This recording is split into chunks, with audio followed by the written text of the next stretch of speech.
Hi everyone. So in the previous video we have seen all the major concepts. To begin with, terms like constitution, state, government and governance. Now, as I have told you in the previous video, we would be proceeding with that why does a country need a constitution. Basically we'll try to introduce you to the concept of constitution. I have already given you the definition for the same. Now see, the heading will tell you that we are going to discuss the Constitution of India part 1. Now the details of the Constitution of India is not what I am going to give you right now. The reason being that in this particular topic of discussion of the Constitution as a topic in general, we will try to figure out that what are the things we can relate with the Constitution of India. So basically I have tried to combine both the elements so that you get everything at one place. A general introduction to the Constitution and a specific mention of the Indian Constitution in that regard. Okay, so that is going to be the combined one. Please watch the earlier videos, not only of this particular subject, other subjects like modern Indian history to be very precise, environment, ecology and geography are also undergoing. And in case you feel that the lessons are helpful to you, please do like, comment, share and subscribe. The first thing that we need to understand is that constitution होता क्या है वो तो समझ लिया हमने, but उसकी ज़रूरत किसी कंट्री को क्यों पड़ती है. So basically in other words you can say that what are the functions which are performed by a constitution in general. Okay, so the first thing is, and I have combined all of these pointers from your NCERT standard 8th and standard 11th. Firstly, the constitution, any country's constitution lays out certain ideals which are forming the fundamental nature or basis of a society. Now when we talk about certain ideals, what could be those ideals? For example, the constitution of any country will talk about or mention certain rules or certain principles. Okay? And based on all of these, there will be the base of the society which is formed, or the nature of the society which will be comprehended, and the rules and the principles will become the basis of governing or governance. Okay, so that is one point. The second is, when we talk about these rules, so the set of the basic rules allow for minimal coordination amongst the members of society.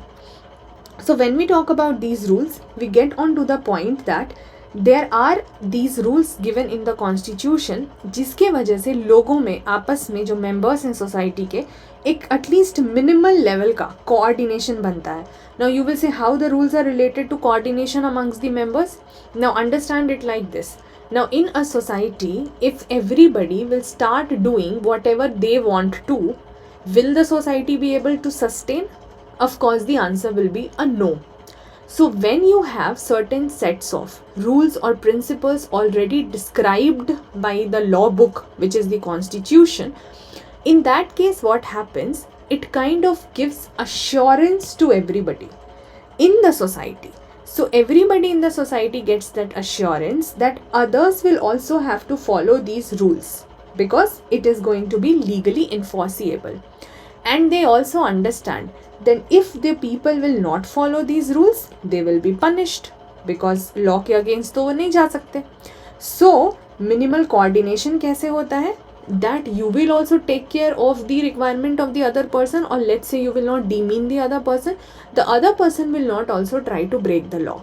So both of you, or you can say the different members, will take care of the other member also because they understand that we have to follow the rules, otherwise we will be punished, and therefore the rules are related to the coordination amongst the members. The other kind of function performed by the constitution is that it defines the nature of a country's political system. So for example, if you talk about, let's say, the Indian constitution, so we have the understanding that the constitution tells that okay, what kind of a political system we will have in the country. For example, any country which will have the democratic society or democratic kind of political system.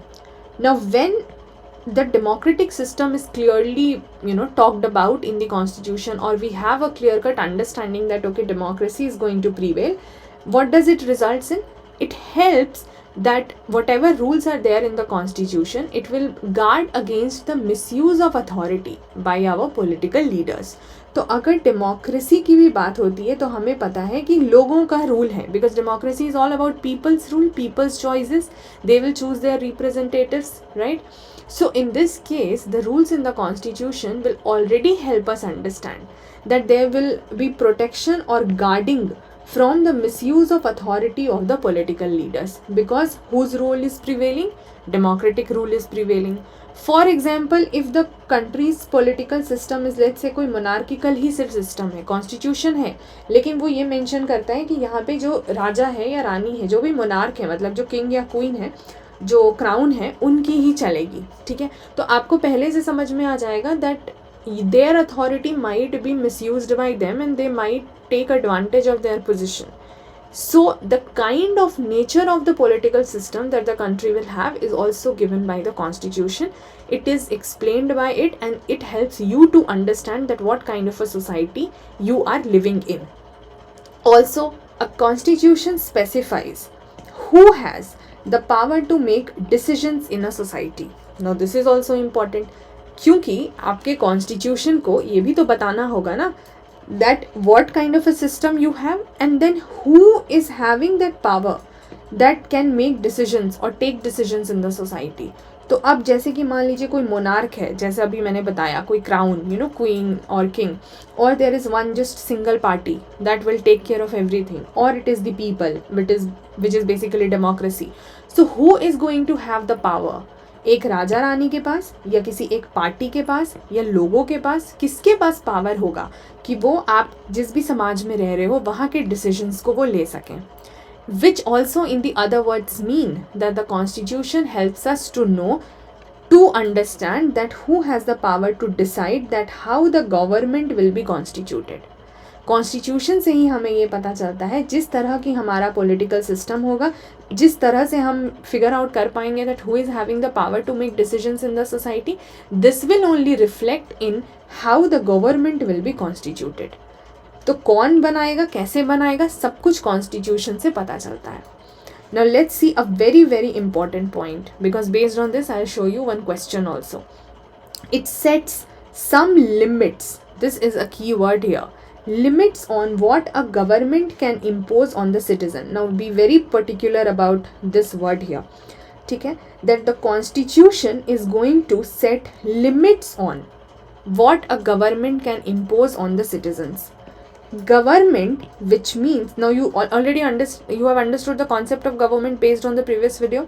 So here what it is telling that a government cannot do anything arbitrarily. अपने मन मर्जी से कुछ भी नहीं कर लेंगे.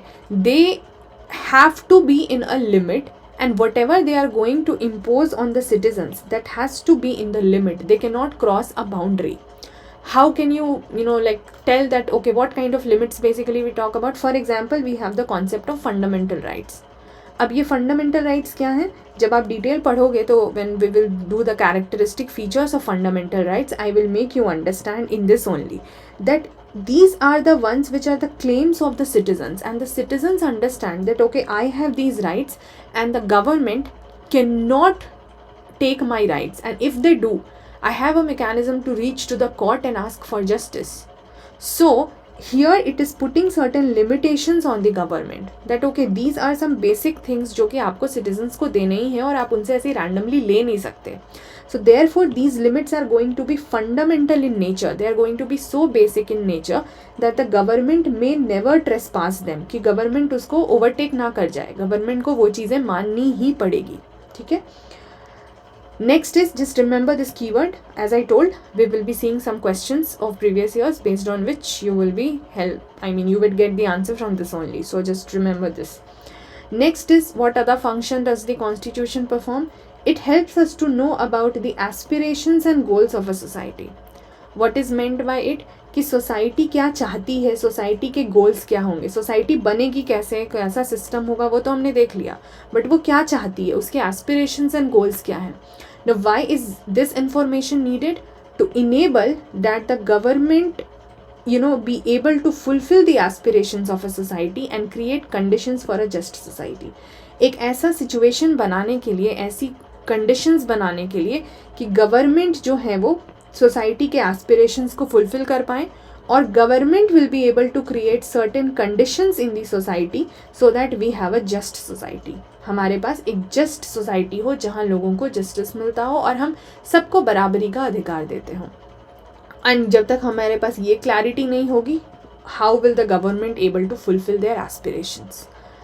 Then the constitution also protects us from certain decisions that we might take to have an adverse effect on the larger principles of the country's belief system. Now this is again taken from your NCERT only. Don't think that this is something just I have added. Let's break this and understand this, what it is telling. कि हमें कुछ ऐसे decisions को लेने से बचाती है constitution, कि अगर हमने वो decisions ले लिया होता तो हो सकता है उन डिसीजंस का कोई एडवर्स इफेक्ट होता on the larger principles of countries belief system, which means कि कभी कभी you are not able to think about a particular decision in a longer run और for a longer run. You might just take it very instantly, impulsive होकर आप कुछ सोच सकते हो और आपको ऐसा लगे कि यही चीज़ ठीक है, और अगर कॉन्स्टिट्यूशन आपको रोके ना तो हो सकता है आप ऐसा कोई डिसीजन ले लो and in the longer run you realise that okay it was a wrong thing to do. For example, if you favor dictatorial form of government because you feel that democracy has so much of party politics. देखिए democratic government में of course you are giving people the choices, right, to choose their own representatives, but it is also like one of the major characteristic of this system is also multi-party system because you get n number of parties जहाँ से कि आप अपने representative चुनोगे, आपको freedom है. अब उसमें party politics बहुत होती है, everybody wants to have power, position, right? So you might feel that oh, democracy is such a waste because we are seeing this happening, party politics happening.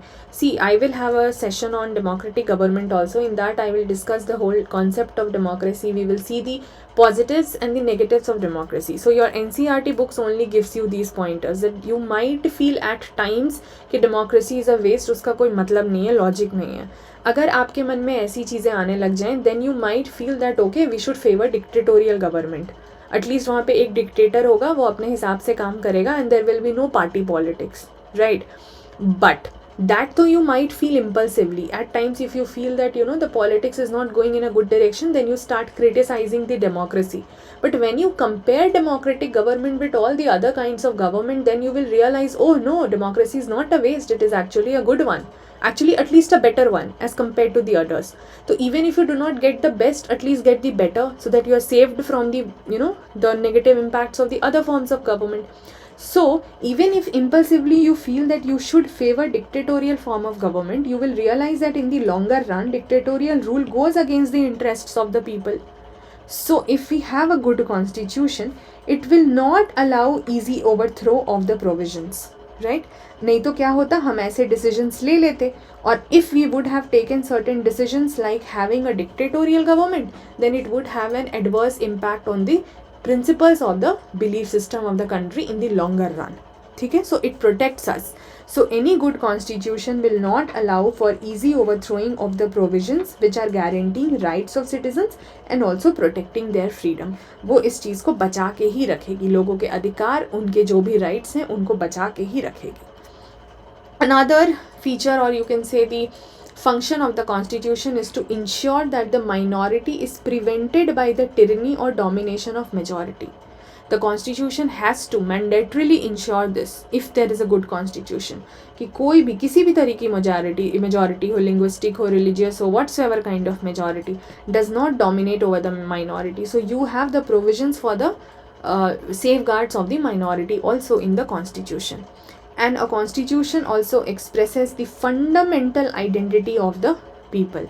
For example, if you do not, let's say, are bounded by a constitution, if you are just an individual, let's say India में भी अगर हम बात करते हैं, so each one of us, each individual, what will happen in this case, each individual will have their own sets of identity. Your one identity will be in the form of, let's say, the gender, the caste, the religion, the work that you do, the family you are brought up in, your education, etc. All of that gives you one kind of identity in different spheres. But the constitution gives you that fundamental identity. It binds you politically, morally, in both ways. How do you get that political identity? Because each one of us, despite of our different personal identities of gender, caste, religion, education, its economic status, etc. We have to agree to certain basic norms and principles which are given in the constitution, irrespective of our other identity. Therefore, it gives us a binding political identity. It also gives us a moral identity. Why? Because it puts authoritative constraints on our actions. We cannot take any actions randomly. It is putting certain constraints on the actions, and we have to understand that we have to follow those fundamental values. So the constitution also defines those fundamental values which you cannot trespass, which you cannot overtake. क्यों? क्योंकि आपको morality भी ध्यान रखनी है. आप अपने मर्जी से सब कुछ नहीं करोगे. You will also have to take care of the other people, and that foundation, that authority is constraint is coming from where? The constitution only. If you would have just followed your individual identity, you might have done any random thing that you wanted to. But when you have to protect the other people's interest also, you are bounded by that moral identity which is given to you by the Constitution of India. For example, in the case of India, but that will happen for any good constitution. So these are certain important functions performed by the constitution, and we understand that okay, why a country would need a constitution. Okay? Now these are two questions continuously asked. I mean 2020 maybe or 2021 maybe, both the questions are same only. Look at the question. It says constitutional government by definition is what kind of government? Government by legislature, popular government, multi-party government or limited government. Then it says constitutional government means 2021 में. So the question is same, is just an option थोड़ा सा इन्होंने change कर दिया है, but it is one and the same. A representative government of a nation with federal structure, a government whose head enjoys nominal powers, a government whose head enjoys real power, a government limited by the terms of the constitution. Now if you see both of these options, आपको अपने आप common answer समझ में आ जाएगा, which is the point of limited government. ठीक है, then तो you will know कि okay, this is the right answer. But even if I would not have shown you both these questions, I told you to remember the keyword that it sets some limits on what the government can impose on the citizens, and this line has been taken from your 11th NCERT only. So I hope now you understand how you can answer these prelims questions directly with the help of even NCERTs. कल भी state के concept में आपको दिखाया, आज भी दिखा रही हूँ. With each and every topic wherever it will come, I will try to show you how your basic text books helps you to solve many questions and how the previous year questions are helping. I hope you are understanding the significance of the PYQs also. अगर किसी ने ये भी सिर्फ solve किया होता तो उनको इसका जवाब भी पता होता इन 2021, right? Okay, let's see the another part. The another part is that what makes a constitution effective. Now understand this is very important, that you know, just merely having a constitution can never be sufficient, right? We have a constitution, that is okay, and that can happen of course for any of the country. So we have a constitution, but we have the provisions also, we have the rules also. But what makes it effective? How do you ensure that whatever is given in the constitution is actually being implemented or not, right? It is actually effectively working or not. So in this basically there are three things that you have to study based on again NCERTs. One is how was it promulgated, वो बना कैसे, वो आया कैसे in the process, ठीक है? All the details I'll take up in the next video. Just to have a linkage or a story I'm giving you briefly, that just I'll take another minute of yours, so that you have this in mind, that how do we link it with the next topic. Everything has to be linked with each other that we are doing, ठीक है? It need not be done in isolation. So one, you will try to understand how do you understand कि effective कैसे होगा. एक तो वो बन के कैसे आया, mode of promulgation. Another thing would be that what are the substantive provisions of the constitution. आखिर उसके अंदर provisions हैं क्या जो उसको effective बनाते हैं, नहीं तो फिर सक्सेस कैसे होगा उस कॉन्स्टिट्यूशन का. And the next part is that the institutions which are mentioned in that constitution should have a very balanced structure. They shouldn't be very, you know, it's like biased or domination of one institution. So these three major things helps us to understand what makes a constitution effective. Okay? And then in the coming video I'll talk more on the basic aspects of constitution and a few hints related to the Constitution of India. Okay? I hope the videos are of use to you. Please do like, comment, share and subscribe and help me know that if you are really liking them or not, or if they are easily understandable or not. So thank you so much guys. Take care till then. Bye bye.